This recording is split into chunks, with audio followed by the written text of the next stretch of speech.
அனைத்து நல்லுள்ளங்களுக்கும் வணக்கம். நான் உங்கள் ரவிக்குமார். தினம் ஒரு தகவல் அடிப்படையில் ஜியோ பாலிடிக்ஸ். இன்றைய ஜியோ பாலிடிக்ஸ் நம்ம குருத்தோலை ஞாயிறா என்று பெரிய தாக்குதலுங்க. நான் இந்த ஒரே நாளில் இந்த அளவுக்கு நம்ம தொடர்ந்து நிறைய செய்திகளை பார்த்துருக்கோம். பட் வெவ்வேறு நாடுகளில் சூடானில் ஆர்எஸ்எஃப்க்கும் சூடானுடைய ஆர்மிக்கு நடந்ததில் 100 பேர் பக்கம் இறந்து போயிட்டாங்க. காங்கோவில் ஒரு 50 பேர் பக்கம் இறந்து போயிருக்காங்க. இந்த பக்கம் ரஷ்யா நடத்திய தாக்குதலில் உக்ரைனில் ஒரு 31 சம்திங் வந்து சொல்லியிருக்காங்க. பாலஸ்தீனத்துக்குள்ளார இன்றைக்கி ஒரு நாளைக்கு மட்டும் 35லேருந்து 40க்கு மேலன்ற மாதிரி சொல்லியிருக்காங்க. இன்றைக்கி ஒரு நாள் மட்டுங்க. இது உலகம் முறா நடந்த நிகழ்வுகள். அந்த அளவுக்கான இழப்புகள் சுற்றி வளைச்சி பார்க்கும்போது அங்கே இருக்கக்கூடிய மொத்த தகவல்கள் என்ன? ரஷ்யான்ற பாருங்கள், சீனாவை வந்து கடுமையாக விமர்சனம் செஞ்சுருக்காங்க அமெரிக்கா. அது இல்லாமல் அடுத்து ஒரு வரி விதிப்புக்கு நாங்கள் தயாராகிட்டோன்னு சொல்லியிருக்காங்க. நிறைய விஷயங்கள் இன்றைக்கி பேச போகிறோம். நம்ம சுற்றி ஒரு சண்டே அலசலாக பார்த்தலாம். வாங்க நம்ம வீடியோக்குள்ளே போகலாம். வீடியோக்குள்ளே பார்த்த மாதிரி நீங்கள் நம்ம சேனலை சப்ஸ்கிரைப் பண்ணலாம். சப்ஸ்கிரைப் பண்ணிட்டு வாங்க. மறக்காம பெல் பட்டனை கிளிக் பண்ணி ஆல் ஆப்ஷன்ஸ் கொடுங்க. வீடியோக்குள்ளே போகலாம்.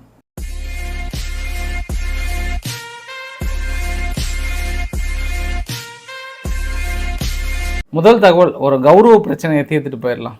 என்ன, ஈரானும் அமெரிக்காவும் பேச்சுவார்த்தை நடத்தினதில் நேரடி பேச்சுவார்த்தையாக மறைமுக பேச்சுவார்த்தையாக அது வந்து ரொம்ப ஒரு கௌரவ பிரச்சனையாக போயிடுச்சுங்க. இன்ன வரைக்குமே அதே தான் ஸ்பீச்.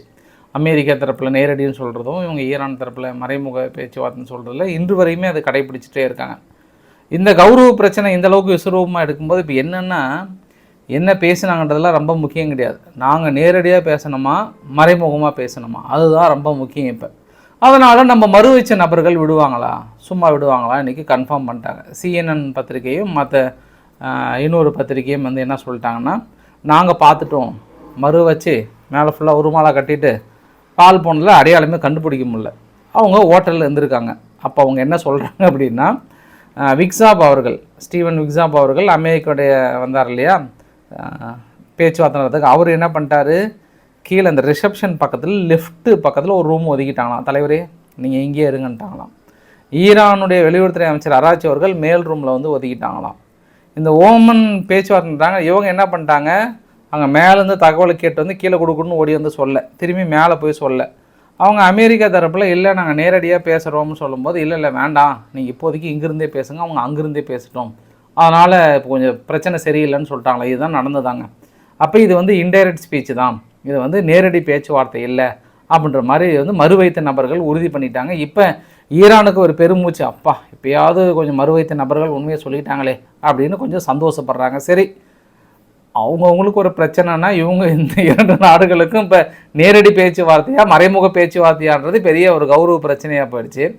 இன்னும் மறு வைத்த நபர்கள்லாம் என்ன சொல்கிறாங்க அப்படின்னா, அந்த பேச்சுவார்த்தையில் மிடில் ஈஸ்ட் குறிப்பாக இஸ்ரேலும் வந்து அணு ஆயுதம் இல்லாததை நாங்கள் உறுதி செய்ய வேண்டும், நீங்கள் அப்படின்னா மட்டும்தான் ஈரான் நீங்கள் அணு ஆயுதத்தை பற்றி பேசுகிறதுக்கு உங்களுக்கு தகுதியாக இருக்குன்றது ஒரு வார்த்தை பிட்டை போட்டுட்டாங்களாம். அடுத்த சனிக்கிழமை மறுபடியும் பேச்சுவார்த்தை பேச போகிறாங்க. அந்த சனிக்கிழமை வந்து நேரடி பேச்சுவார்த்தை தான் அமெரிக்கா தரப்பில் சொல்கிறாங்க. மறுபடியும் இவங்க இதே பேச்சுவார்த்தை தான் ஐ திங்க் இன்டைரக்ட் தான் சொல்கிறாங்க. ஸோ பார்க்கலாம் அடுத்த சனிக்கிழமை என்ன நிகழ்வு நடக்க போகுதுன்னு சொல்லிட்டு. சரி, எது எப்படியோ நல்லது நடந்தால் சரி தான். நீங்கள் மறைஞ்சிருந்து பேசினாலும் நேருக்கு நேராக பேசினாலும் பெருசாக வரப்போகிறதில்லைங்க. என்ன விஷயமோ அதுதான் நடக்க போகுதாங்க. அதை எதிர்பார்த்த ஒன்று தான். அந்த ரிசல்ட் பெருசாக சக்ஸஸ் ஆகுமா அப்படின்னா, அமெரிக்கா தரப்பில் திடீர்னு இன்றைக்கி ட்ரம்ப் அவர்கள் வந்து ரொம்ப சக்ஸஸாக சொல்லியிருக்கிறாரு. பட் ஆனால் எனக்கு அந்த நம்பிக்கை இல்லை. ஏன்னா நிறைய நிகழ்வுகள்லாம் நான் உங்களுக்கு அனலைஸ் பண்ணிவிட்டு இன்னும் 2 நாளில் சொல்கிறேன் அதை பற்றி முழுமையான தகவல். இப்போ நம்ம நேராக எங்கே போகலான்னா சூடான்கிட்ட போயிடலாம். ஏன்னா அதை விட மற்ற நாடு நீங்கள் சம்மரீஜியன் தாக்குதல், பாலஸ்தீனத்துக்கு நடத்தப்படுகிற தாக்குதல், இதையெல்லாம் தாண்டி சூடானுக்குள்ளே இன்றைக்கி ஒரே நாள் தாக்குதலில் மட்டும் 100 பேர் இறந்து போயிட்டாங்க. ஸோ சூடானை பற்றி நம்ம விளக்கணும் அப்படின்னா, இந்த வரைபடம் இருக்கு இல்லையா, வெள்ளை கலர் எல்லாமே சூடானுடைய அரசாங்கத்தினுடைய கட்டுப்பாட்டில் இருக்குது. இந்த RSFன்னு சொல்லுவாங்க, ரேபிட் சப்போர்ட் ஃபோர்ஸஸ் இருக்கு இல்லையா, இந்த படைகள் நீல கலரில் இருக்குது. சமீபத்தில் அமெரிக்கா பொருளாதார தடை வச்சாங்க. இவங்களுக்கு வந்து அதில் UAE தான் மிக முக்கியமாக பேக் ஃபோர்ஸ், அதிகமான அளவுக்கு ஃபண்டிங் கொடுத்துட்ருக்காங்கன்றது வெளிப்படையான ஒரு தகவலாக இருக்கிறது. வெள்ளை கலர் சதி சிவப்பு கலர், நான் உங்களுக்கு இன்னொரு வரைபடம் பார்த்தா கிளியராக இருக்கும். அப்படி இருந்த வரைபடம் இப்போ எப்படி காட்டுறாங்க, பச்சை கலர் எல்லாமே சூடானுடைய ஆர்மி கட்டுப்பாட்டில் ஆல்மோஸ்ட் கொண்டு வந்துட்டாங்க. மீதி இன்னொரு கலர் இருக்குல்ல, அவங்க தான் வந்து RSF ஃபோர்ஸஸ். மீதி சின்ன குழுக்கள்லாம் அங்கங்கே கொஞ்சம் இருக்குது. ஓரளவுக்கு கட்டுப்பாட்டுக்குள்ளே கொண்டு வந்துட்டாங்க. இதனால் 9 மில்லியன் மக்கள், அதாவது 90 லட்சம் மக்கள் வந்து அகதிகளாக இடம்பெயர்ந்திருக்காங்க ஒரு பகுதியிலேருந்து இன்னொரு பகுதியில். இன்றைக்கி ஒரே இடத்துல என்ன பண்ணிட்டாங்க, திடீர் தாக்குதலில் 100 பேர்னு சொல்கிறாங்க, இன்னும் 120 பேர் சொல்கிறாங்க. பட் ஆனால் இந்த 100 பேருமே யார் அப்படின்னா மருத்துவ குழுக்கள் அப்படின்னு சொல்கிறாங்க. மருத்துவ உதவி குழுக்கள், என்ஜிஓஸ், இந்த மாதிரி உதவி செய்ய போகிறாங்க இல்லையா, இந்த மாதிரியான நபர்கள் அப்படின்னு சொல்கிறாங்க. ஐநா, அமெரிக்கா, மற்ற நாடுகள் எல்லாமே வந்து தனது கடும் கண்டனத்தை பதிவு செஞ்சுருக்காங்க சூடானுக்கு. சூடான் அரசாங்கம் என்ன சொல்கிறாங்கன்னா, நாங்கள் நடத்தலை, ஆர்எஸ்எஃப் ஃபோர்ஸஸ் தான் நடத்துனாங்கன்றாங்க. ஆர்எஸ்எஃப் ஃபோர்ஸஸ் வந்து நாங்கள் ஏன் சார் நடத்தணும், அங்கே உதவி செய்ய வந்திருக்கிற குழுக்கள் மீது நடத்தப்பட்ட தாக்குதலாக சொல்கிறாங்க. இது பெரிய ஒரு விஸ்வரூபமாக எடுத்திருக்கிறது. சூடான் அப்படின்னும் போது நம்ம இன்னொரு விஷயத்தை நினைவுபடுத்த ஆக வேண்டிய ஒரு விஷயம். உலகின் 3வது தலைவர் யாருங்க? துருக்கி அதிபர் எர்டோகன் அவர்கள். ஐரோப்பாவின் அடுத்த இரட்சகர். ஜெலன்ஸ்கிக்கு அப்புறம் அவர் தான் ஐரோப்பாவின் அடுத்த இரட்சகர். இது ஏன் சொல்கிறேன்றதே இந்த பதிவு முடியும் போது உங்களுக்கு புரிஞ்சிடும். சூடானுடைய ஃபாரின் மினிஸ்டர் அலி யூசப் அவர்கள் துருக்கிக்கு போயிருந்தார். நேற்று துருக்கிக்கு போயிட்டு ஆக்கன் ஃபிடன் அவர்களையும் பார்த்தாரு, துருக்கி அதிபர் எர்டோகன் அவர்களையும் பார்த்துட்டு எங்கள் நாட்டில் நீங்கள் பேசிக் சர்வீஸ், ஹாஸ்பிட்டல், ஸ்கூல் இதெல்லாம் நீங்கள் கட்டி கொடுக்கணும்னு கேட்டிருக்காங்க. அவங்களும் கண்டிப்பாக உங்களுக்கு கட்டி கொடுத்துறன்றமா சொல்லியிருக்காங்க. நீங்கள் பேசுனீங்க அப்படின்னா ஆர்எஸ்எஃப் ஃபோர்ஸஸ் வந்து பின்னாடி போகிறதுக்கு வாய்ப்புகள் இருக்குது, அதனால் பேசி கொஞ்சம் சமாதானம் ஏற்படுத்தி கொடுங்க அப்படின்னு சொல்லியிருக்காங்க. எங்களுக்கு யூகே பேச்சுவார்த்தை நடத்துகிறத விட எங்களுக்கு துருக்கி பேச்சுவார்த்தை நடத்தினா தான் எங்களுக்கு ரொம்ப சிறப்பாக இருக்குன்ற மாதிரி ரொம்ப புகழாரம் சொல்லிட்டாங்க. துருக்கியும் ஓகே ஒன்றும் பிரச்சனை இல்லை, உங்களுக்கு ஆயுதங்கள் வேணால் கூட கொடுத்து உதவி செய்கிறன்ற மாதிரிலாம் ரொம்ப சொன்னாங்க. சரி, ரைட்டு. அப்போ எப்போவுமே பேச்சுவார்த்தை ஒரு பக்கம் நடக்குது, அமைதி பேச்சுவார்த்தை நடக்குதுனாவே அடுத்த நாள் தாக்குதல் நடக்குதுன்னு அர்த்தம். இப்போ நம்ம தான் கற்றுக்கிட்டுமே, தெரிஞ்சுக்கிட்டுமே. உக்ரைன் ரஷ்யா பேச்சுவார்த்தையில் அமைதி பேச்சுவார்த்தைனா அடுத்த நாளே என்ன ஆகுது, தாக்குதல் அதிகமாகுதா? அப்போ அதே மாதிரி தான் சூடான்லேயும் நேற்று துருக்கி கிட்ட போய் பேச்சுவார்த்தை நடத்துகிறாங்க, இன்றைக்கி வந்து தாக்குதல் நடத்தப்பட்டிருக்கிறது. இது இல்லாமல் போன இடத்துல இன்னொரு விஷயமா ஆகிப்போச்சு. என்னென்னா சூடான்கிட்ட சொல்லி, இங்கே பாருங்கள், நீங்கள் வந்து கொசோவோ வந்து 2008 கஷ்டப்படுறாங்க. கொசோவோன்னு அந்த வரைபடத்தில் பார்க்குறீங்களா, செர்பியாவுக்கு கீழே கொசோவோ வந்து தனிநாடுக்கான அங்கீகாரம் இன்னும் செர்பியா அனௌன்ஸ் பண்ணல. நிறைய நாடுகள் 100 நாடுகளுக்கு மேலே அங்கீகரிக்கலை. அவங்க தொடர்ந்து நான் ஐரோப்பாவில் இணைவதற்கும் நேட்டோவில் இணைவதற்கும் ரொம்ப வருஷமாக முட்டி மோதிட்டு இருக்காங்க 2008 அப்போ துருக்கி சொல்கிறாங்க, ஏன்னா அவங்க தான் இப்போ ஐரோப்பாவின் அடுத்த ரட்சகரில் ஆச்சு, அதனால் இவங்கக்கிட்ட சூடான்கிட்ட எங்கள் பாருப்பா உங்கள் பிரச்சனை நான் தீர்த்துறேன், நீங்கள் வந்து கொசோவோ தனிநாடுக்கான அங்கீகாரத்தை முதல்ல கொடுத்துருங்க அப்படின்னு சொன்னோடனே அவங்களும் கொடுத்துட்டாங்க. இப்போ கொசோவானுடைய பிரசிடென்ட் அவர்கள் என்ன சொன்னாங்கன்னா, பக்கத்தில் பேசிகிட்டு இருக்காங்க பாரு, இந்த அம்மா வந்து என்ன சொல்லிட்டாங்கன்னா, இப்போதைய நிலைமைக்கு நேட்டோவாக இருந்தாலும் சரி, ஐரோப்பாவாக இருந்தாலும் சரி, அதில் ஒரு நீங்காத தலைவராக இருக்கிறது எர்டோகன் அவர்கள் தான். எர்டோகன் அவர்கள் வந்து ஐரோப்பாவுக்கு ரொம்ப ரொம்ப தேவை. அது இல்லாமல் நேட்டோவில் மிகப்பெரிய ஒரு தலைவராக உருவெடுத்திருக்கிறார். அவர் வந்து எங்கள் நாட்டுக்கு ஃபேவராக நாங்கள் மெம்பர்ஷிப் ஆகணும், கவுன்சில் ஆஃப் யூரோப்பில் வரணும்னு சொல்லுவது என்பது எங்களுக்கு ரொம்ப மனமகிழ்ச்சியாக இருக்கிறது.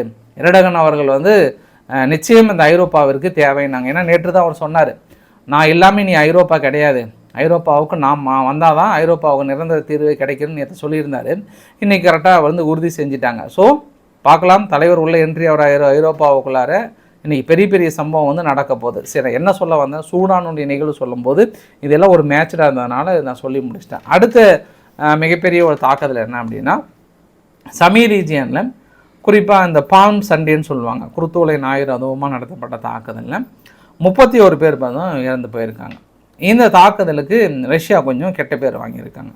ஏன்னா பொதுமக்கள் நிறைய பேர் வந்து இறந்து போயிருக்காங்கன்றதை சொல்கிறாங்க. இன்னும் ரஷ்யா தரப்பில் விளக்கங்கள் இல்லை. சர்ச்சு பக்கத்தில் நடத்தப்பட்ட தாக்குதலாக சொல்லப்படுகிறது. இந்த தாக்குதல் ஆரம்ப கட்டத்தில் ஃபஸ்ட்டு குறைவாக சொன்னாங்க, பட் போக போக அந்த வீடியோ பதிவெல்லாம் பார்க்கும்போது ரொம்ப அதிகமாக இருக்குது.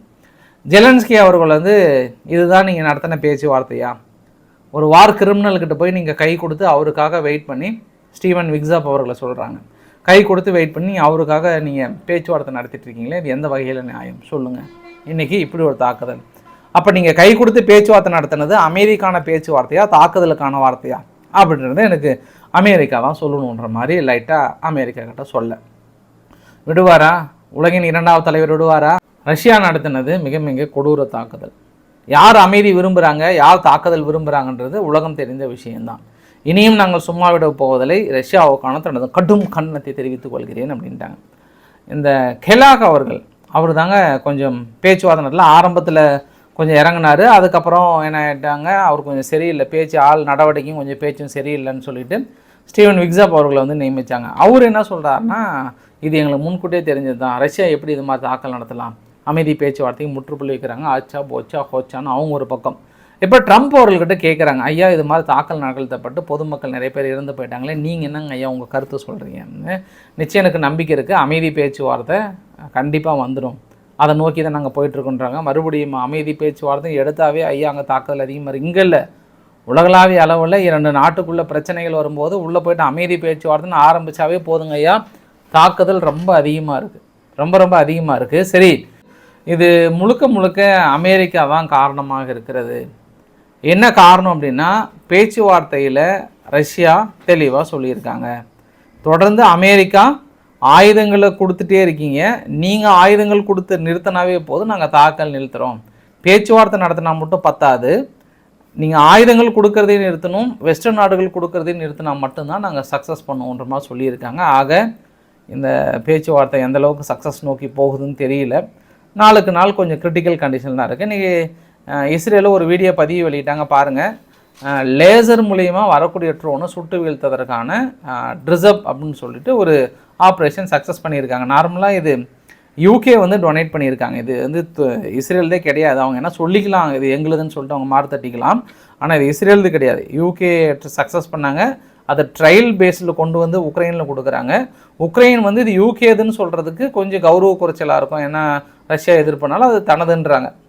இந்த லேசர் மூலிமா தாக்குதலில் 3000 மீட்டர் தள்ளி இருக்கக்கூடிய ட்ரோனை கூட தாக்கல் நடத்தி விடுமா, ஹெலிகாப்டர்லேருந்து ஏரோப்ளான்லேருந்து எதுவாக இருந்தாலும் சரி 5000 கிலோமீட்டர் வரைக்குமே தாக்கல் நடத்தும், சம்டைம்ஸ் வந்து 10,000 கிலோமீட்டர் வரைக்குமே அச்சீவ் பண்ண முடியும்லாம் சொல்கிறாங்க.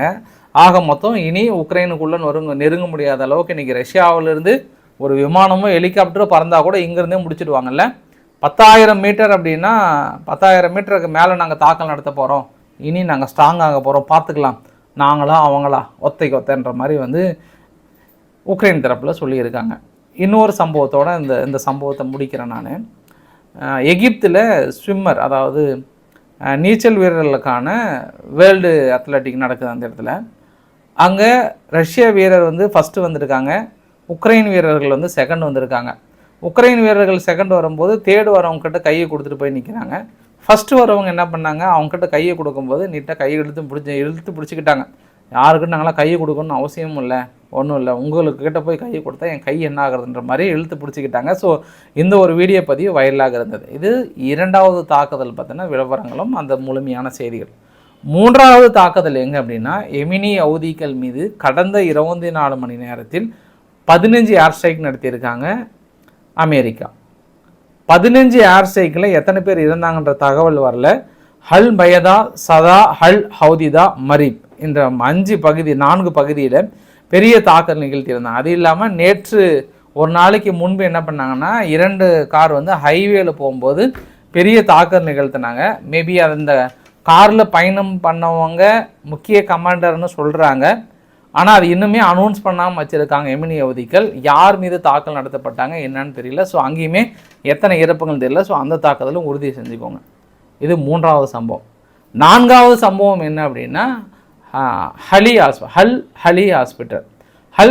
ஹாஸ்பிட்டல் மருத்துவமனை மீது நடத்தப்பட்ட தாக்குதலில் இன்னும் இறப்புகள் முழுமையாக வரல, 20-25 பக்கம் வரும்ன்ற மாதிரி சொல்கிறாங்க. இன்னும் இந்த ஒட்டுமொத்தமாக ஒரு 7லிருந்து ஒரு 8 இடத்துல இஸ்ரேல் கான்யூனிஸ் பகுதியிலிருந்து ராஃபா பகுதி, அந்த பகுதி ஃபுல்லாகவே பெரிய ஒரு வான்வெளி தாக்குதலை வந்து நிகழ்த்தியிருந்தாங்க. இன்னொன்று வந்து என்னது அக்குலா ஜங்ஷன் அப்படின்ற ஒரு பகுதியிலும் மற்ற 2 பகுதியிலும் வந்து அடுத்தடுத்த தாக்குதலை வந்து தொடர்ந்து நடத்திட்டு தான் இருந்தாங்க.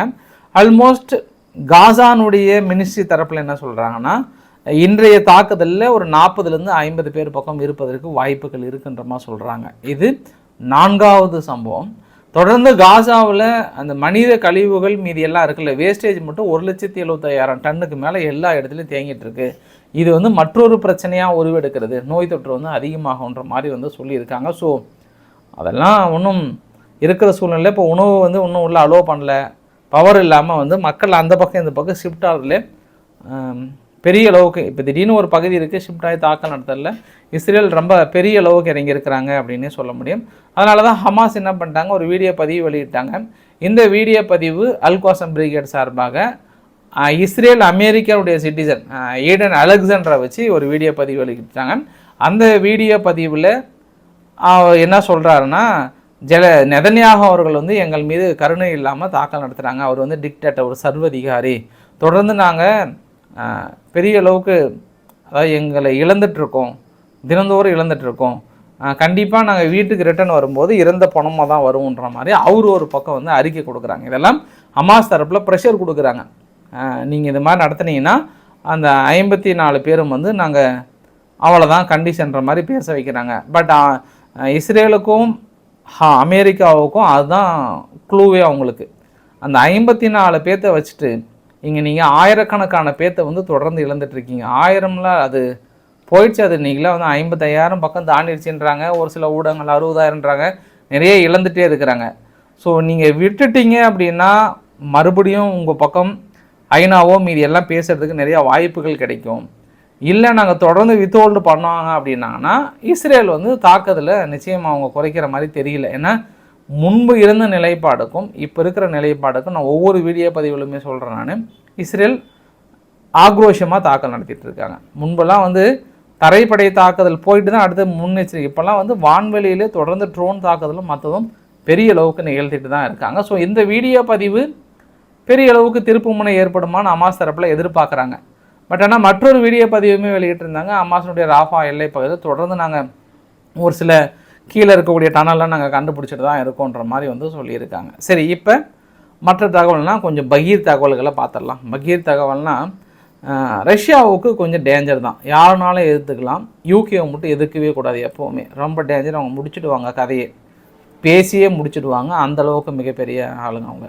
25 நாளைக்கு முன்பு ரஷ்யா என்ன பண்ணாங்க, ரஷ்யான்ற பாருங்கள், யூகே வந்து இந்த நியூக்ளியர் சப்மரைன் இருக்கு இல்லையா, இந்த நியூக்ளியர் சப்மரைன் எல்லாமே வந்து திடீர்னு ஒரு சந்தேகம் வருது, போய் பார்த்தா நிறைய சென்சார் அங்கங்கே வெளியில் ஃபிட் பண்ணி வச்சுருக்காங்க. திடீர்னு அங்கங்கே பார்த்தா அந்த மேலே ஒட்டி வச்சுருக்காங்க இரும்பு மாதிரி. என்னன்னு ஒரு சில சோர்ஸ் ஒரு சிலர் அடிச்சிட்டு போயிடுச்சு, மீதியெல்லாம் கண்டுபிடிச்சதில் ரஷ்யா தான் உளவு வேலை பார்க்குறாங்க அப்படின்றது கன்ஃபார்ம் பண்ணிட்டாங்க. பட் யார் அதை ஃபிட் பண்ணாங்க, அது ரொம்ப முக்கியம் இல்லையா. ஏன்னா அங்கே உள்ளே போயிட்டு சப்மரைன் நியூக்ளியரில் போயிட்டு சென்சாரை ஃபிட் பண்ணி அது எங்கே போகுது, எங்கே வருது, எங்கெல்லாம் அழிக்கலான்றதை ஃபிட் பண்ணியிருக்காங்க. நான் யூகேஓசின்னா சும்மா விடுவாங்களா பாஸ், முடிச்சுடுவாங்கல்ல. கடைசியில் கண்டுபிடிச்சிட்டாங்க நேற்று. யாருன்னா யூகேவில் இருக்கக்கூடிய ரஷ்யாவுடைய அம்பாசிடர், இவர் தான் அதுக்கான காரணம். சமீபத்தில் இவர் இந்த ஏரியா பக்கம் வந்தார், அவர் ஏதாவது வச்சுருப்பாரா அப்படின்ற மாதிரி அவர் மீது பகிரங்க குற்றச்சாட்டு. மேபி அவரை குற்றவாளின்னு சொல்லிட்டு கைது பண்ண போகிறாங்களா இல்லை நாடு கடத்த போகிறாங்களான்னு தெரியல. பட் அவர் பேட்டியில் என்ன சொல்கிறாருன்னா, எப்படிங்க ஒரு வெளியுறவுத்துறை அமைச்சகத்தில் நான் பொறுப்பேற்றிருக்கிற அம்பாசிடரை போயிட்டு நீங்கள் இந்த மாதிரி உளவு வேலையெல்லாம் நான் உட்காந்து, அதுவும் நீர்மூழ்கி கப்பல் இருக்கிற இடத்துல போயிட்டு ஃபிட் பண்ணுறது என்னுடைய வேலையா, குற்றச்சாட்டு சொல்லுங்கள், ஆனால் ஒரு நியாயம் வேணாமா பாஸ் அப்படின்றாரு. எங்களுக்கு வேறு ஏதாவது கூட நீங்கள் மேட்ச் பண்ணலாமே அப்படின்றாங்க. பட் யூகே என்ன சொல்கிறாங்கன்னா, ஐயா நான் சொன்னால் உங்களை சொல்லலை, நீங்கள் யாரோ ஆள் செட் பண்ணி அங்கே பண்ணியிருக்கீங்க, அதனால் ஒரு பெரிய பிரச்சனை போயிட்டுருக்கு, அவங்கள நாடு கடத்துகிறாங்களா கைது பண்ணாங்கன்னா யூகேவுக்கும் ரஷ்யாவுக்கும் பெரிய பிரச்சனை ஆகிடும். பட் இந்த பிரச்சனை விஸ்வரூபமாக எடுத்திருக்கிறது. இன்னொரு யூகேனுடைய பிரச்சனை என்ன அப்படின்னா, யூகேனுடைய எம்பி வந்து நான் சீனா தான் தடுத்து நிறுத்திட்டாங்கன்னு நினச்சேன் நான். பாஸ் அவங்க சீனாவுக்கே போகலையா, ஹாங்காங்கில் இறங்கும்போது தடுத்து நிறுத்திட்டாங்களாம். அந்த எம்பி பாவம் தனது பேரனையோ பேத்தியோ பார்க்குறதுக்காக போயிருக்காங்க, ரொம்ப ஆசையாக இருக்காங்களேன்னு ப்ரெட்டும் பழமும் வாங்கிட்டு போய் இறங்கியிருக்காங்க. வாங்கிட்டு நீங்கள் உள்ளேயே இறங்க விடாமல் ஹாங்காங் தடுத்து நிறுத்துகிறாங்கன்னா என்ன தைரியம், என்ன நெஞ்செழுத்து இருக்கும் அவங்களுக்கு. அது யூகே எம்பினா சாதாரண ஆளுங்களா, எங்களையே தடுத்து நிறுத்தியிருக்காங்களேன்னு சொல்லிட்டு மிக பயங்கரமான எதிர்ப்பு தெரிவிச்சிருக்கிறாங்க யூகே தரப்பில். என்ன ஆக போதோ தெரியல. இன்றைக்கி ஹாங்காங் வந்து முடிஞ்சது அவங்க கதை, அவ்வளோதான். யூகே எதிர்த்துட்டாங்க, அவங்க சும்மா இருக்க மாட்டாங்க, என்ன ஆக போதோ தெரில. சரி, இது அங்கே இருக்கக்கூடிய தகவல்னா அடுத்த இன்னொரு பரபரப்பு என்னென்னா, இப்போ தான் ஏதோ இந்த வரிகளுக்கெல்லாம் கொஞ்சம் பெருமூச்சு விட்ட மாதிரி கொஞ்சம் பாசிட்டிவாக மூவ் ஆகுதுன்னு பார்த்தா மறுபடியும் காமர்ஸ்னுடைய செக்ரட்டரி, யார் அமெரிக்கானுடைய காமர்ஸ் செக்ரட்டரி என்ன சொல்கிறான்னா, லட்னிக், பேராமெடிக்கலுக்கான டேரிஃப் வந்து அடுத்த இன்னும் ஒரு மாதத்தில் வருது, காத்திருங்கள் மக்களேன்றாங்க. சரி ரைட்டு, நிறையா நல்ல பீதியை கிளப்புறீங்க. ஆனால் பாருங்கள், முதலீட்டாளர்களும் தான் அமெரிக்கா அப்படி தான் சொல்லுவாங்க. வரி விதிக்கிறேங்க, அதை விதிக்கிறீங்கன்னு சொல்லிட்டு முதலீட்டாளர்கள்லாம் கொஞ்சம் உஷாராக இருக்கக்கூடாது?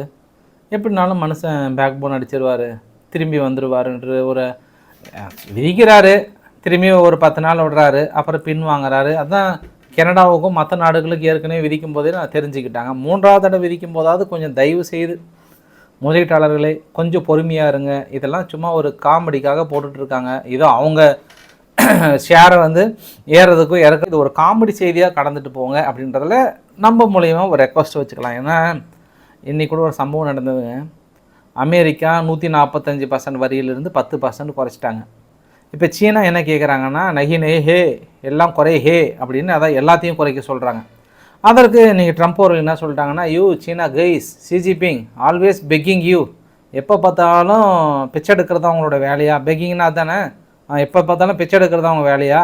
வரியை குறைங்க, வரியை குறைங்க, வரியை குறைங்க. யூ கைஸ் எங்கள் மூலயமா நிறைய சம்பாரிச்சிட்டு பெரிய அளவுக்கு டாலர் கணக்கில் ஏர்ன் பண்ணிவிட்டு இப்போ நீங்கள் வந்து பெக்கிங்கா முடியவே முடியாதுன்ற மாதிரி அவர் தரப்பில் வந்து மறுபடியும் சொல்லியிருக்காரு. ஸோ அந்த வார்த்தைகள் ரொம்ப முக்கியங்க. எப்பவுமே ட்ரம்ப் தரப்பில் சொல்லப்படுகிற வார்த்தைகள்லாம் வந்து ஏதோ கேஷுவலாக உலக தலைவர்களை போட்டு தள்ளிக்கிட்டு இருக்கிறாரு. ஏதோ பின்னாடி ஆஸில் முத்தம் கொடுக்குறாங்க, அதை பண்ணுறாங்க, இதை பண்ணுறாங்கன்னு போது மறுபடியும் சீனா வந்து இந்த மாதிரிலாம் பிச்சை எடுக்காதீங்க கிட்டன்ற ஒரு வார்த்தையை வெளிப்படையாகவே சொல்லியிருக்காங்க. அதனால தான் சீனா வந்து இந்தோனேஷியா கிட்ட ஒரு வார்த்தையை போட்டு விட்டாங்க. ஏன்னா இப்போ அடுத்து 3 நாடுகள்கிட்ட விசிட் பண்ண போகிறாரு. மலேசியா, கம்போடியா, வியட்நாம் கூட வந்து இந்தோனேஷியா கிட்டேயும் வாங்க, இனி நம்ம ஒன்றாக இணைந்து செயல்படலாம், இனி அமெரிக்காவை நம்பாதீங்க, அமெரிக்காவுக்கு எதிரான பெரிய அளவுக்கான வேலைகளை இறங்கணுன்ற மாதிரி ஒரு திட்டம்.